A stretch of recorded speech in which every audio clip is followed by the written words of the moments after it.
Ganito po ang ating pong mababasa. He said, "This is the resting place. Let the weary rest. And this is the place," responds. But they will not listen. At pinamagatan ko pong ang ating pong devotion today, rest as worship.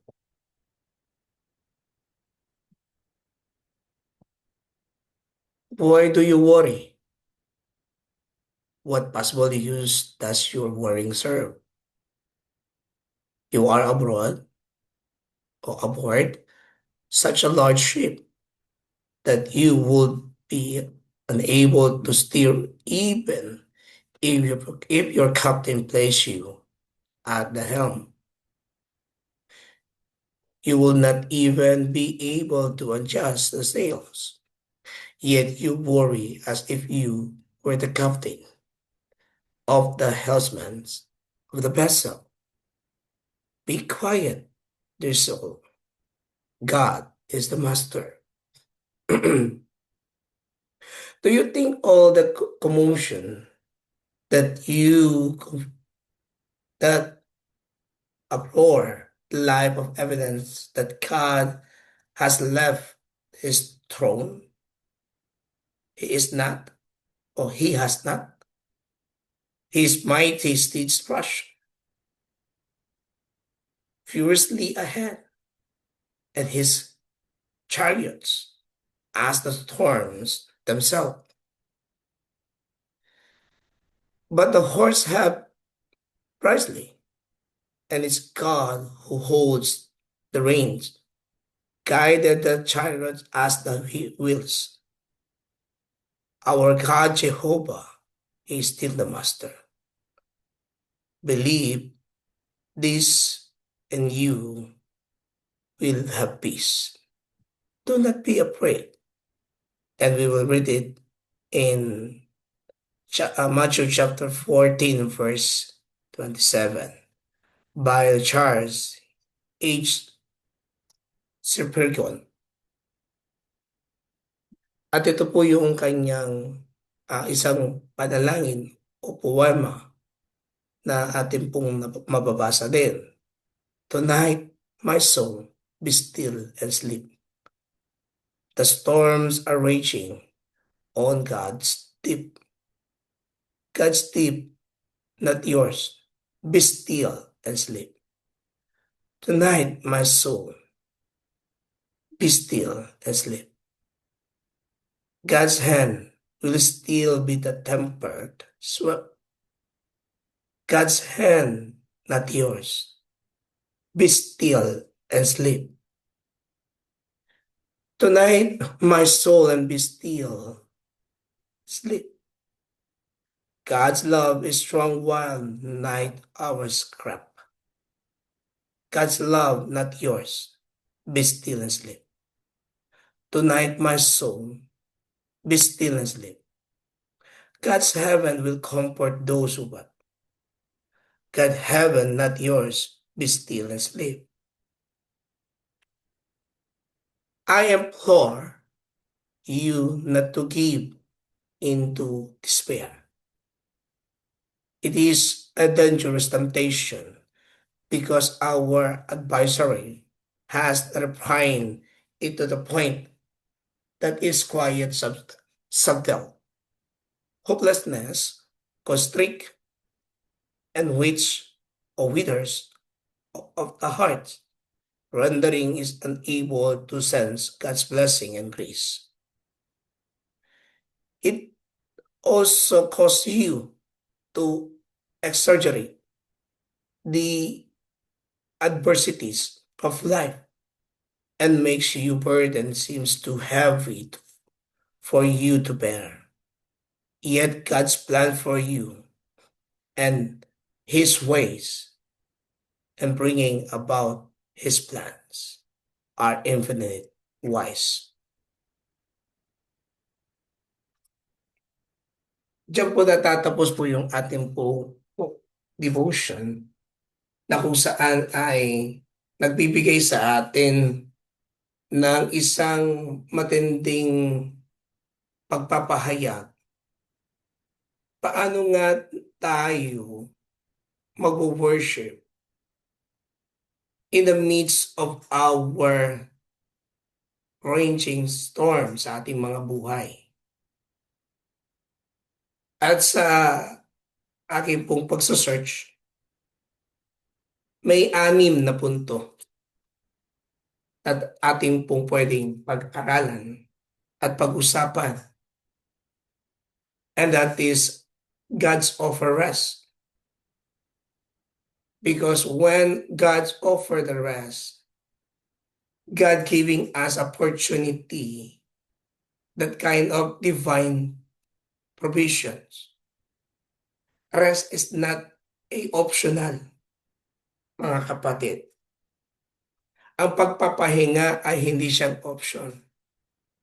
Kung hindi isang pribilehiyo na tayo mamahinga sa piling at kasama ng ating Diyos na buhay. Sapagkat sa bawat araw ng ating buhay, marami tayong pong mga pinagdadaanan. Isang araw pa lang, sa pagpasok ng trabaho, paglalakad, pakikipag-usap sa tao, kuminsan o madalas ramdam natin yung burden. Nararamdaman natin yung kabigatan ng ating mga kasama, lalo na sa mga trabaho, sa inyong mga ginagawa sa pang-araw-araw, sa pamilya. But resting in God, when you rest, it means you give it to Him. But many people, they do not accept what God, ano yung binibigay niyang resting sa atin. Because when God gave us this word rest, it is a divine provisions that we can rely on to God. Number 2 is worry is a misplaced burden. Sa pag-aalala ay kuminsan nangyayari ito. Mas nananaig kuminsan yung mga alalahanin natin, mga atubili natin sa buhay. But we assume roles God never assigned to us. It means when you surrender everything to Him, rest assured that God is doing something, is removing every burden, is removing every circumstances sa ating mga buhay. Because He want that kind of burden. Ayaw niyang bitbitin nga natin yung bawat mga alalahanin, problema sa buhay na to. Especially in our chaotic situation sa buong mundo. Ang Pilipinas, nagkakaroon ng political crisis, may iba't iba pang mga issue sa gulo na nangyayari sa iba't ibang mga panig sa mundo. When we see people feel that is hope is there, is peace is there. But as we Christian, yes, we have that kind of burden. Pero ayaw ng Panginoon, ng Diyos ay manatili yung mga kabigatan sa ating mga buhay. Gusto ng Diyos na yung unay ibigay mo rin sa Kanya. Kagaya ng isang ama o na magulang sa pamilya. Kung nakikita yung mga anak na nabibigatan, kinakausap, at sa pag-uusap ng mga magulang sa anak upang maipakita at maiparamdam, anak, nandito lang kaming magulang mo upang kayo ay kalong-kalong susuportahan sa bawat takbuhin ng ating mga buhay. Just like, no, katulad din ng ating Panginoong Kristo, nang sinabi niya, tara tayo'y lumipat sa banda roon o tayo ay humayo banda roon. Nang sila ay sumakay na sila sa bangka at nasa dagat na sila ng Galilea, biglang nagkaroon ng bagyo at ang kanyang mga alagad ay tuliro. Wala. Talagang nagkaroon na dun yung kanilang alalahaning takot. Natakot na sila mamatay. Pero ang ating Panginoong Kristo nandoon sa isang tabi natutulog.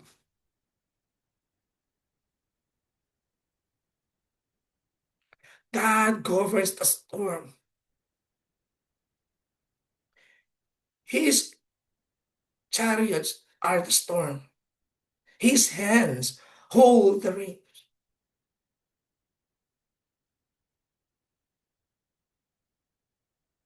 Na kung saan ang ating Panginoon Kristo habang siya tulog na tulog, ang kanyang mga disipulo, sila ay takot na takot.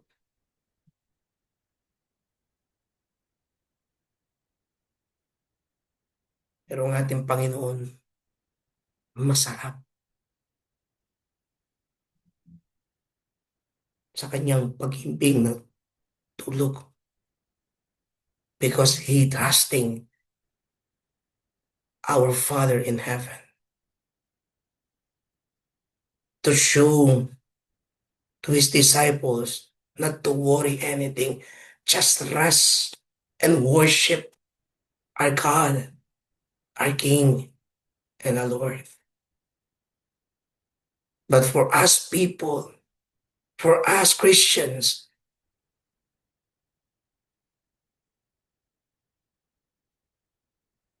many times or sometimes we forget that. Nakakalimutan natin that God governs the storm. He can manage the storm. He can stop the storm.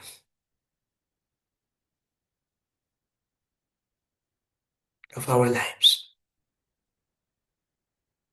He can remove the hopelessness. He can remove the unpeace of our life.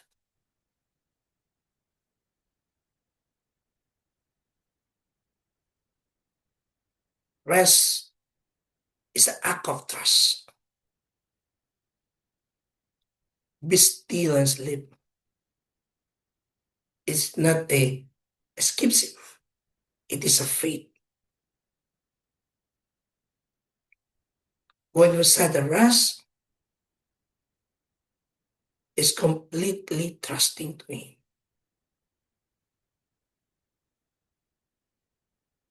Lord, ito po yung problema ko. Lord, ito yung alalahanin ko. Lord, ito po yung nangyayari ho sa akin. Sa aming pamilya. Ibinibigay ko. But when you said giving to that, ibinibigay mo na, ayun, narinig ko ito kay Pastor Edric, huwag mo nang kunin.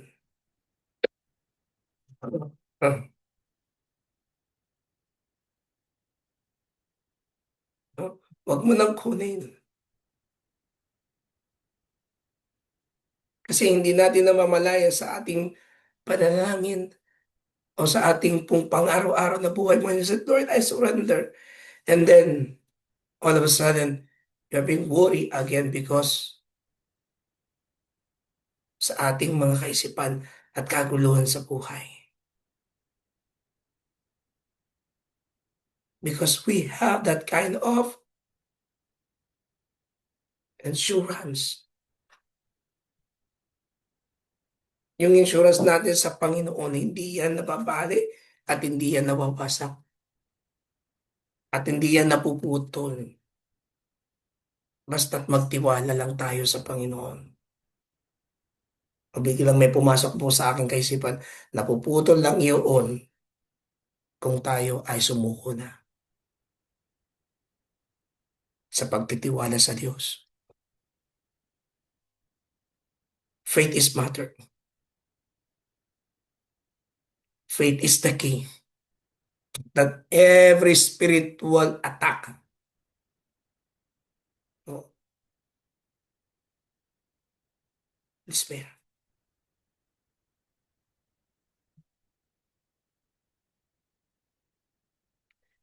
It is reality and scores hope. And we know that despair is the spiritual attack. At kapag nararamdaman natin yun, we need to worship. We need to sing a song. We need to pray deeply to God, to Jesus, to the work of the Holy Spirit. Because the attack of the devil, kuminsan sa mamagitan lang ng sitsit o bulong o sa mga nakikita natin at yun ang pinapadama.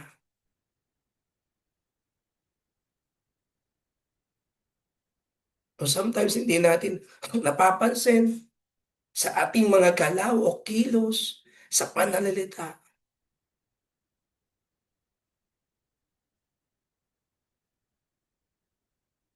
And other people hurts. We need to be wise in the power of God, in His Word, and the work of the Holy Spirit. Kaya sa ating pamumuhay, let us assure that God's wisdom is greater than our fear. His plans are wise even when the methods are mysterious. Yung karunungan ng pong Diyos ay talagang napaka-misteryoso. Pero actually, yun ay ibinigay na ng ating Diyos sa pamamagitan ng ating Panginoon Kristo at sa pangunguna ng banal na Espiritu. Sometimes, as we Christians, we do not see that kind of method because of our fear, of our doubtfulness, of our reluctant, or being, o yung pagkakaroon na, okay na yung, okay na to, titipas din. Because we don't see ano yung gustong gawin ng Diyos. Bakit gusto niyong ibigay yung karunungan upang ma-overcome natin yung takot.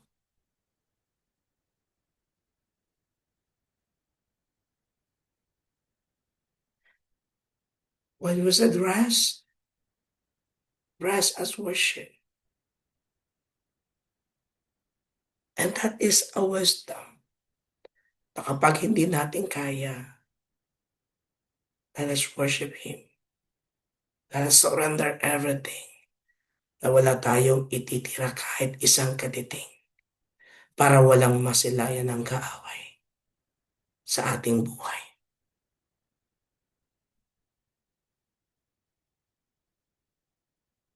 Be reminded to all of us. We are not the captain of the ship, but God is the captain. We are not the one holding the reins, but God is holding it. We are not responsible for the storm. God is the responsible and take the charge. We are responsible only The rest, the only one who commands it, and that is our God, the Father, the Son, and the Holy Spirit. This is not weakness. This is worship. Thank you for allowing me to share. To God be the glory. At sa ating pong pagninilay mga kapatid, ating pong pasalamatan ngayon ng ating Panginoon. Let us worship Him.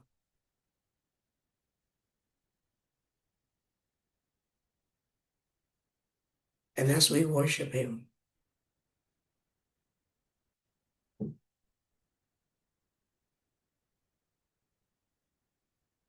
i-alay po natin ang ating buhay, ang ating puso para ho sa Kanya. Kagaya ng awiting itong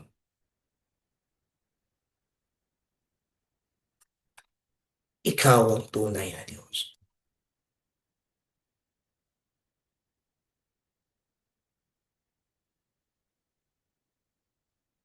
At after na po nito, ng awitin ay ibibigay ko na po kay Ate Finet for our praying prayer blast or prayer ministry.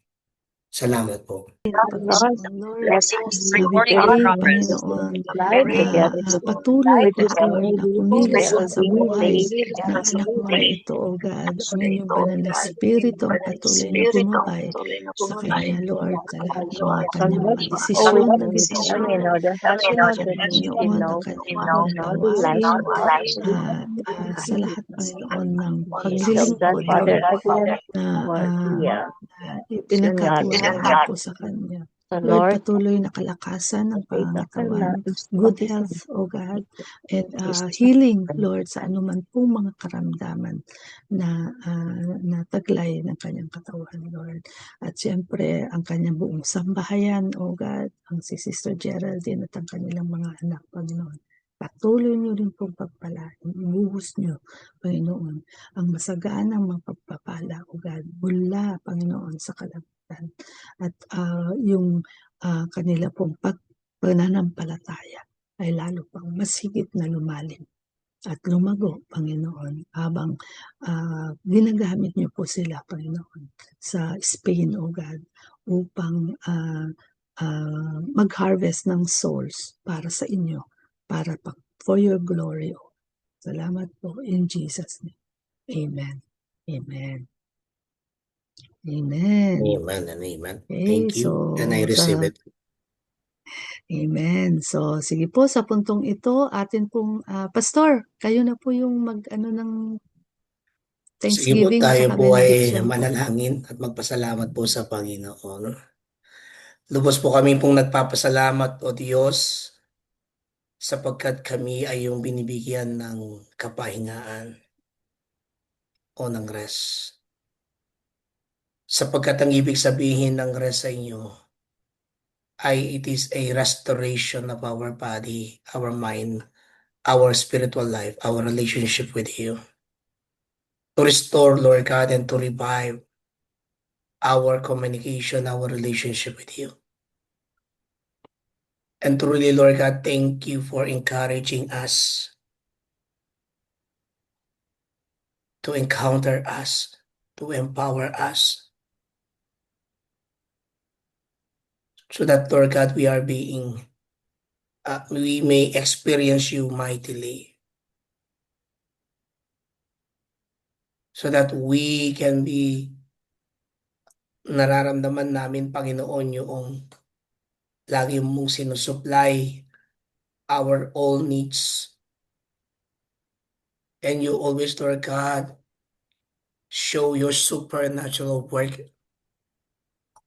You're showing, Lord God, your supernatural reversal sa lahat ng mga nangyari sa aming mga buhay. Na kung ano mang na wala may babalik, may bibigay, at kailanman na hindi mapuputol.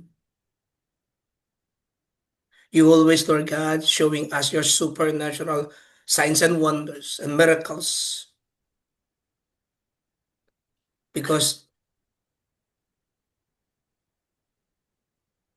ang iyong nais, Panginoon, to give thanks to you,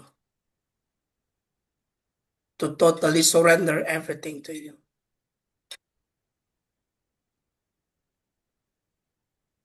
The total of being na maging sumandal sa inyo, manalig sa inyo. Dahil kayo yung tunay na aming sinasamba. That's why you give us, Lord God, a rest to worship you, a rest to submit it to you, a rest, Lord God, that you do your work.